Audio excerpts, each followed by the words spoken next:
Hello and welcome to Undead Gaming News, your one-stop shop for all things gaming. I'm your host Zombie, and first up this week we have The Last of Us Part 1, which is obviously from the ground-up remake of the original Last of Us.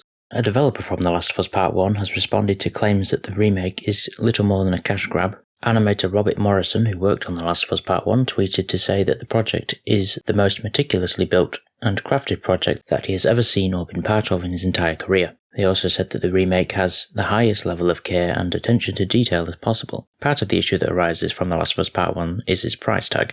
As you may well expect, at $70, there's been a lot of responses to his tweet, including a lot of sarcastic ones, some of which saying that he's only saying those kinds of things because he's still employed at another Sony first-party studio, which he responded to that by saying, "Yes, I work for Sony. I'm very thankful for that. I've also worked as lead animator for Microsoft Game Studios.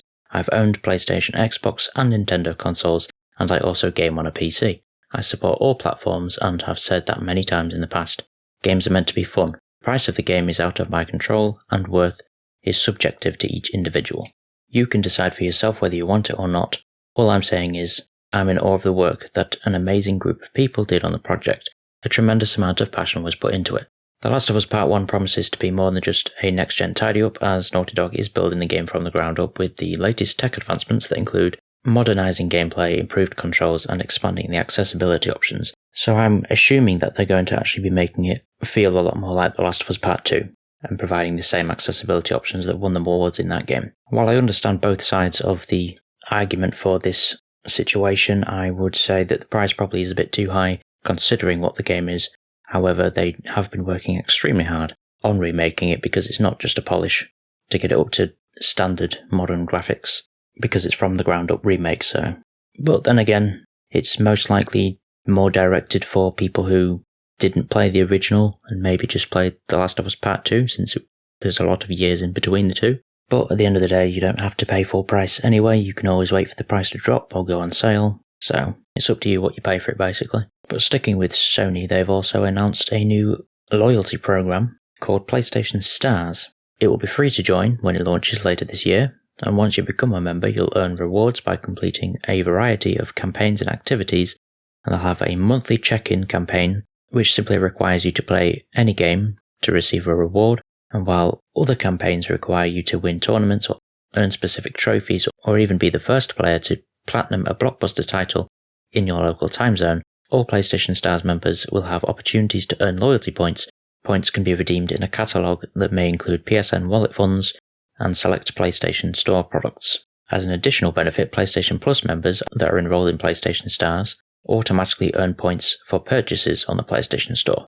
They did used to have a similar loyalty program back in the day, but that was mainly for trophy earning instead, and you could get money out of that as well, but this one seems to be a lot more expansive.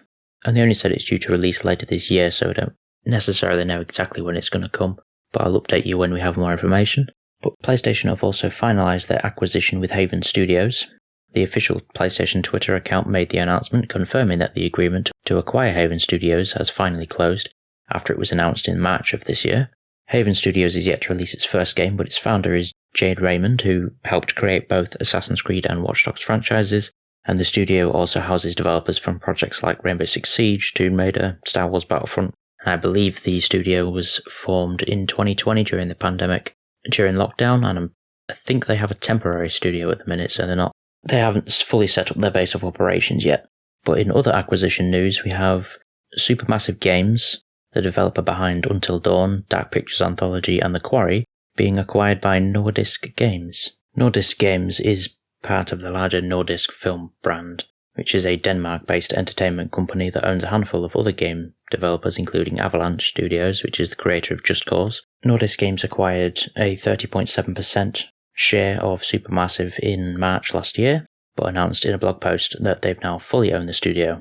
Supermassive CEO Pete Samuels said in a statement, having had such a positive experience over the past year, it wasn't a difficult decision. Whether Nordisk Games wanted to explore increasing their investment, we have an exciting and ambitious growth strategy for Supermassive Games, and Nordisk Games ownership only enhances that.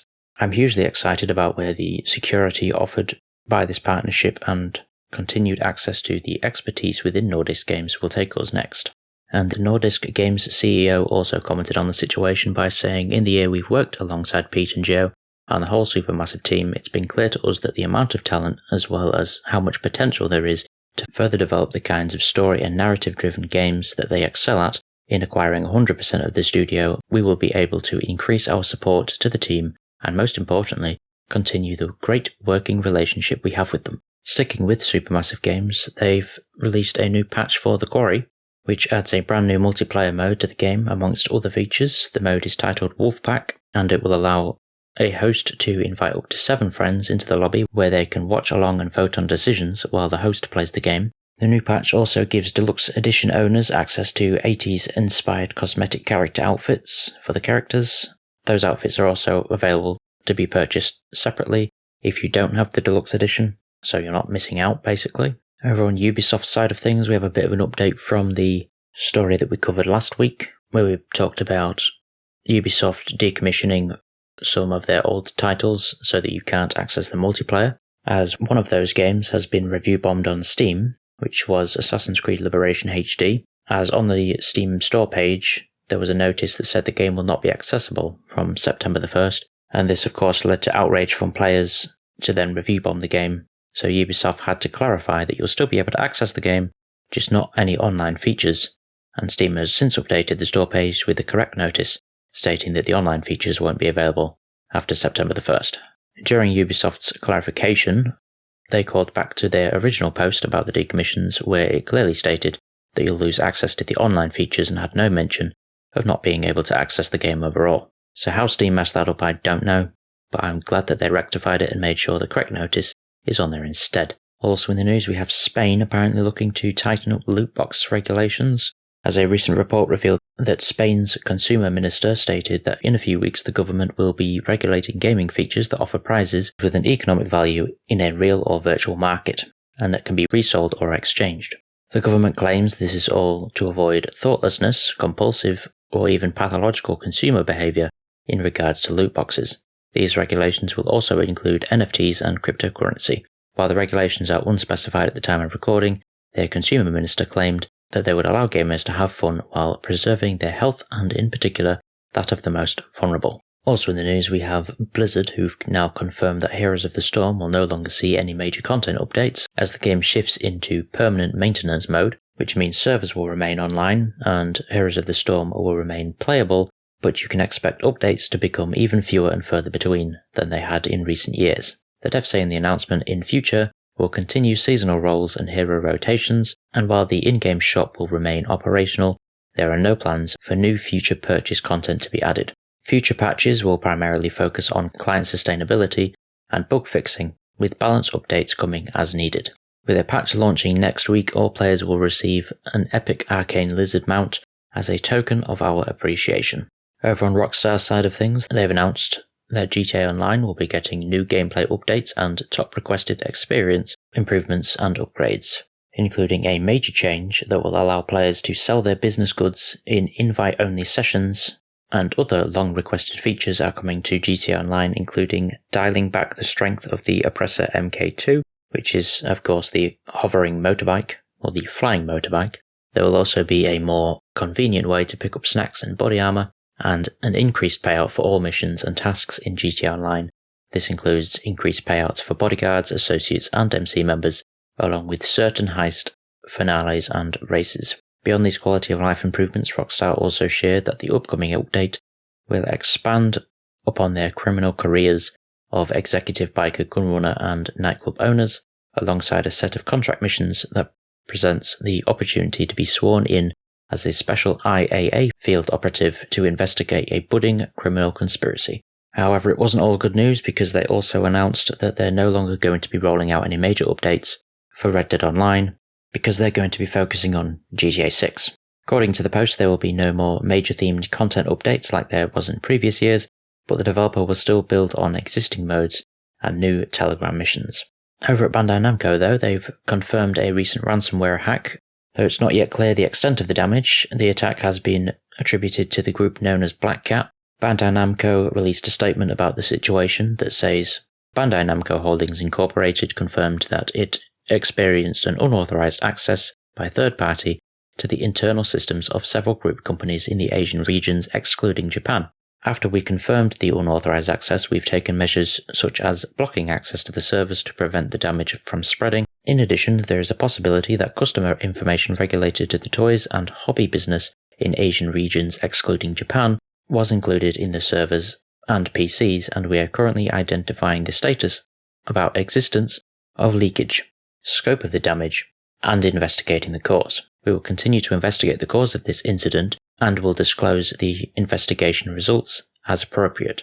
We will also work with external organizations to strengthen the security throughout the group and take measures to prevent reoccurrence. We offer our sincerest apologies to everyone involved for any complications or concerns caused by this incident. I will continue to update you on this situation as they release further statements. Sticking with Bandai Namco, if you are involved with the Elden Ring community, then you may know of a player by the name of Let Me Solo Her. And if you don't, basically this is a person who decided to offer his services to defeat one of the hardest bosses in the game on his own, so you can just stand and watch. The boss is completely optional, but obviously a lot of people still want to do everything that's possible in the game, so people had a lot of issue with this boss, so he decided to help as many people as possible. Still is, as far as I'm aware, and Bandai Namco has decided to send him a surprise package. The package is one of 40 that were made for influencers ahead of Elden Ring's launch, and apparently Bandai held a few back for future considerations. It includes a note of congratulations from Bandai Namco, a wood carving of Melania, which is the boss he's been offering his services to defeat, a map of the lands between, a cloak and clasp, and the centerpiece, of course, is a sword, engraved with the phrase, "Rise Tarnished," along the blade. The blade is of course dulled, and he shared the package on Twitter while thanking the Bandai Namco team and the team behind Elden Ring, and I think that's a perfectly nice ending to that whole saga. But in other news, we have some new games that have been announced. Publisher Nancon has announced some new games, and among them are RoboCop Rogue City, which will be coming June 2023, and Terminator Survival Project, which we don't have a release window for. There's not much information on either of the projects, but from what we could see, RoboCop appears to be a first-person shooter. The Terminator project, however, I don't really know much about because it was 30 seconds long, so that was unfortunate, but hopefully we'll get to see more in the future. Another game that's been announced is Kingdom the Blood, which is an upcoming action RPG.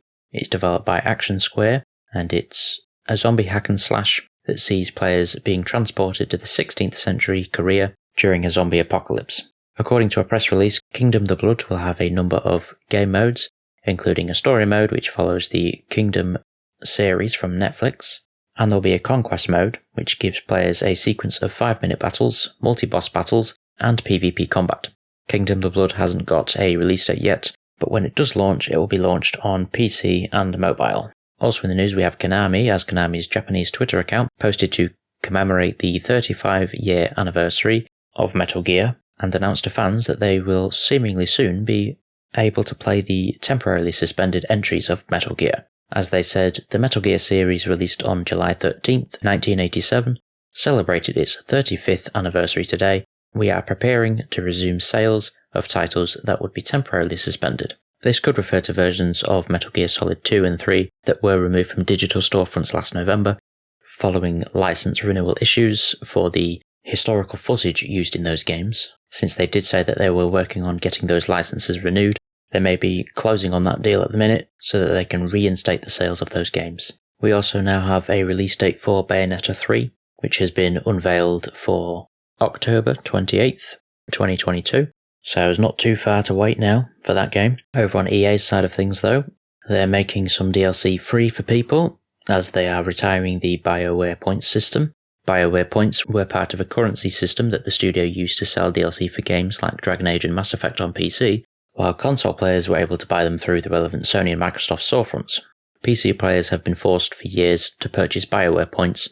EA eventually rectified the situation in part with a series of DLC bundles on Origin and Steam that pulled together major content into a single package. Some content was made available for free, but EA has now revealed that they're killing off BioWare point system entirely, and now most of the DLC that was previously only purchasable with BioWare points are now available free of charge. If you still have a BioWare points balance, then you can spend it on multiplayer packs in Mass Effect 3 until October 11th. After that date, in-game credits will be the only way to purchase those packs. But that just about does it for this week. If you have any thoughts on anything discussed, please leave it in the comment section below as always, and I'll see you next week. Goodbye.